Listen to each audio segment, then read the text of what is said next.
The David Pakman Show at davidpakman.com. Welcome to the show. Lewis's vacation continues. Today, instead of Daryl Roberts joining us from wherever it is, I guess he doesn't like to say where he is, we have Monte Belmonte here in studio. Monte of WRSI, WHMP, the river fame, I think is fair to say. I don't know if fame is fair to say. So what's going on these days in the commercial radio industry? Like, what's the big thing? For a while, I remember it was, what's it called? Quarter hour, what's the name of that? The average quarter hour listening. Right. And sort of time spent listening. AQHs. AQH, time Yep. spent listening. And then the personal people meters. Right, people really big. literally driving around with a meter Yeah. that measures who's listening to what. Is that still a big deal? It is a big deal because Yeah. it's sort of changed. You know, people used to fill out these diaries. Right. And in still many cities they do, where they write down what they think they listen to. Well, I've gotten the diaries sometimes. Oh, And really? when I got the diary and I knew I wasn't supposed to fill it out. I understand. But you did. But I did. Uh-huh. And I said, this was years ago.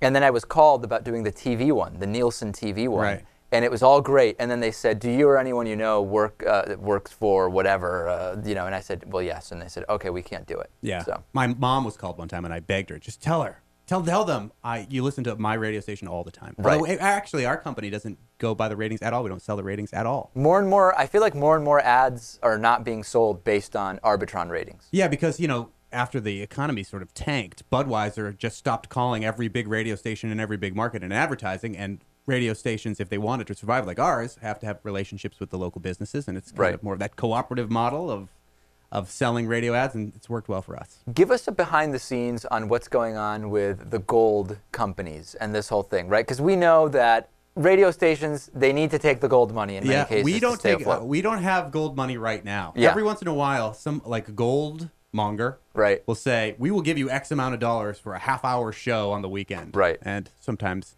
they're offering you gold. Right. I mean, it's literally, it's just cash, and Yeah. it's hard to turn that How down. they get everybody and their brother who's a host to endorse gold, I have no idea. I'm so glad I don't have to. Everybody has their, like, if you talk to any individual radio host, they'll say, listen, I understand the gold scam situation. I get it. But the one that I work with is not like all the others because of X, Y, and Z reason, whatever. I mean, maybe it is true. I don't know. I know when we did an investigation, we were targeting the ones that were known offenders who were like quoting Glenn Beck when you call them up for sales.